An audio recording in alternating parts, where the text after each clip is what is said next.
بسم اللہ الرحمن الرحیم۔ ناظرین، انسان کی قدر اس کی زندگی میں کرو، مرنے کے بعد غیر بھی کندھے پر اٹھا لیتے ہیں۔ زندگی میں جو لوگ کبھی کوشش نہیں کرتے وہ کبھی کامیاب نہیں ہوتے۔ اگر آپ اپنے مقصد کو پانے کے لیے سخت محنت کرتے ہیں تو اس پر غمگین بھی نہیں ہونا چاہیے۔ اگر آپ اپنے مقصد میں کامیاب نہیں ہوتے ہیں، ہر مسئلے کا کوئی نہ کوئی حل ضرور ہوتا ہے، اور اس حل کی موجودگی کے احساس کا نام امید ہے۔ ناظرین، حضرت علی رضی اللہ تعالی عنہ نے ارشاد فرمایا، تکلیف میں صبر سے کام لیا کرو، کیونکہ سونے کو آگ سے آزمایا جاتا ہے اور مومن کو تکلیف سے۔ اپنی پریشانیوں اور تکلیفوں کو اپنے سینے میں دفن کر دو۔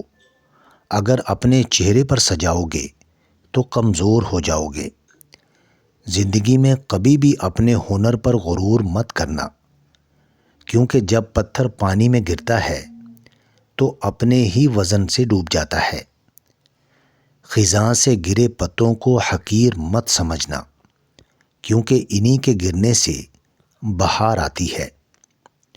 حضرت علی رضی اللہ تعالی عنہ نے ارشاد فرمایا، مشکل وقت میں ہمیشہ دعا مانگا کریں، کیونکہ جہاں سے انسان کا حوصلہ ختم ہوتا ہے وہاں سے اللہ پاک کی رحمت شروع ہوتی ہے۔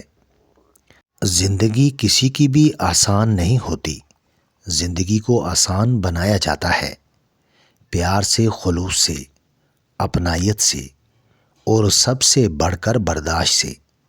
جب تک آپ کوشش کرنا نہیں چھوڑتے تب تک آپ ہار بھی نہیں سکتے۔ اگر تم اپنے رب پر بہت بھروسہ کرتے ہو تو جان لو کہ وہ تمہارے بھروسے کو کبھی ٹوٹنے نہیں دے گا۔ وہ شخص کبھی کامیاب نہیں ہو سکتا جس میں ناکامی کا خوف کامیابی کی چاہت سے زیادہ ہو۔ انسان کی تربیت کا فرق ہوتا ہے، ورنہ جو سن سکتا ہے وہ سنا بھی سکتا ہے۔ چیخو پکار انسان کے وقار میں کمی کا باعث بنتی ہے۔ لوگوں کو اپنی خاموشی سے خوف زدہ کرنا سیکھو۔ مشکل دستک دے تو خوف زدہ نہ ہو، آگے بڑھ کر دروازہ کھول دیں، کیونکہ کامیابی مشکل کا بیس بدل کر آتی ہے۔ ناظرین، کتے بھونکتے ہیں اپنے ہونے کا احساس دلانے کے لیے، جنگل کا سناٹا شیر کے ہونے کی گواہی دیتا ہے۔ ان لوگوں سے مت ڈرو جو اپنا بدلہ لینا جانتے ہیں، ڈرو ان لوگوں سے جو اپنا معاملہ اللہ پر چھوڑ دیتے ہیں۔ نصیب کا لکھا مل کر رہتا ہے، کب کیسے یہ میرا رب جانتا ہے۔ آنکھ دنیا کی ہر چیز دیکھتی ہے، مگر جب آنکھ کے اندر کچھ چلا جائے تو اسے نہیں دیکھ پاتی۔ بالکل اسی طرح انسان دوسروں کے عیب تو دیکھتا ہے پر اپنے عیب اسے نظر نہیں آتے۔ سچا انسان جذباتی ہوتا ہے مگر منافق نہیں ہوتا۔ دل میں کھوٹ ہو تو دعا، عطا اور محبت تینوں رستہ بدل لیتی ہیں۔ جب بندہ مخلص ہو تو عزت اللہ پاک دیتا ہے۔ جنگ محبت سے بہتر ہے، کیونکہ جنگ کے آخر میں تم زندہ رہتے ہو یا مر جاتے ہو، لیکن محبت کے آخر میں تم نہ مرتے ہو نہ جیتے ہو۔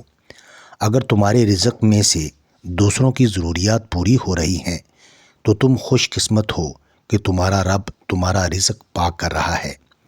مضبوط تو وہ لوگ ہیں جو رونے کے بعد اپنے آپ کو خود سمجھائیں کہ اللہ ہے نا، سب ٹھیک ہو جائے گا۔ بابا جی فرماتے ہیں کہ انسان کی فطرت ہے، وہ کسی بھی چیز کی 2 مرتبہ قدر کرتا ہے، ملنے سے پہلے، دوسرا کھو دینے کے بعد۔ انسان کو بولنا سیکھنے میں 2 سال لگتے ہیں، لیکن کون سا لفظ کہاں بولنا ہے یہ سیکھنے میں پوری زندگی گزر جاتی ہے۔ زمانے کا شکوہ نہ کرو بلکہ خود کو بدلو، کیونکہ پاؤں کو گندگی سے بچانے کا طریقہ جوتا پہننا ہے، نہ کہ سارے شہر میں قالین بچھانا۔ پتہ ہے انسان کو سب سے زیادہ تکلیف کب ملتی ہے؟ جب وہ غلط انسان سے اپنی زندگی کی ساری امیدیں جوڑ لیتا ہے۔ نیکی کبھی مرتی نہیں ہے، اس کا بیج بویا جاتا ہے، پھر یہ بیج پھلتا پھولتا ہے، قداور درخت بن جاتا ہے، جس کی چھاؤں کا سکھ آنے والی نسلیں لیتی ہیں۔ اور ویسے بھی اللہ کی مخلوق کو آپ آسانی دے رہے ہیں، تو ہو ہی نہیں سکتا کہ اللہ تعالیٰ آپ کو رزق اور علم میں آسودگی عطا نہ کرے۔ کسی کی بیٹی کی زندگی خراب کرنا ایک قرض ہے جو ایک نہ ایک دن آپ کی بیٹی کو اپنی زندگی سے ادا کرنا پڑتا ہے۔ اگر تم چاہتے ہو کہ تم چن لیے جاؤ تو تم بھی چن لو اللہ کو یا دنیا کو، کیونکہ اللہ نے کسی انسان کے سینے میں دو دل نہیں بنائے۔ اور پھر ایک وقت ایسا بھی آتا ہے جب آپ کو لگتا ہے کہ آپ اکیلے ہی ٹھیک ہیں، کوئی ضد نہیں رہتی، کوئی خواہش نہیں رہتی، کسی کا ساتھ نہیں چاہیے ہوتا، بس پھر ہم سب نصیب پر چھوڑ کر جینے لگتے ہیں۔ حضرت علی رضی اللہ تعالیٰ عنہ سے روایت ہے، جو شخص ہر روز صبح کو شام کو یہ کلمات طیبات لا الہ الا اللہ المالک الحق المبین 100 مرتبہ پڑھے گا، وہ فکر و فاقہ سے محفوظ رہے گا، غنا کا دروازہ اس پر کھل جائے گا۔ یقین تو سمندر میں بھی راستہ بنا دیتا ہے، یقین تو سسکتی ہوئی آگ کو بھی ٹھنڈا کر دیتا ہے۔ تو تم اپنے رب سے اتنے مایوس کیوں ہو؟ یقین معجزوں کا بہت خاص حصہ ہے، اور وہ آخر میں تمہیں تمہارا یقین کیسے تھام لے گا تم اس کا تصور بھی نہیں کر سکتے۔ اخلاق وہ موتی ہے جس کی کوئی قیمت نہیں ہوتی، مگر اس سے ہر چیز خریدی جا سکتی ہے۔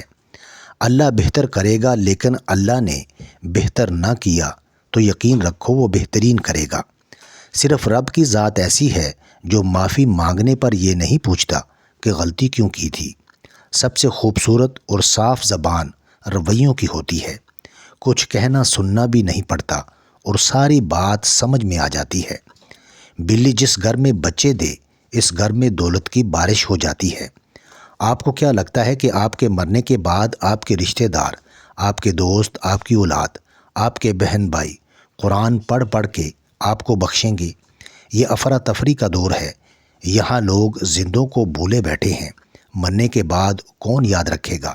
اپنی آخرت کی فکر خود کریں، اپنے لیے قرآن خود پڑھیں، یہی عقل مندی ہے، اور اپنے ہاتھ سے صدقہ و خیرات کر کے رخصت ہوں۔ رشتوں کی قدر ان کی زندگی میں کریں، ورنہ تصویریں کہاں کسی کی کمی کو پورا کر سکتی ہیں۔ کم ظرف لوگ رشتوں کو آزماتے زیادہ اور نبھاتے کم ہیں۔ کسی کو اذیت دینے کے بعد بہتر ہوگا کہ تم بھی اپنی باری کا انتظار کرو۔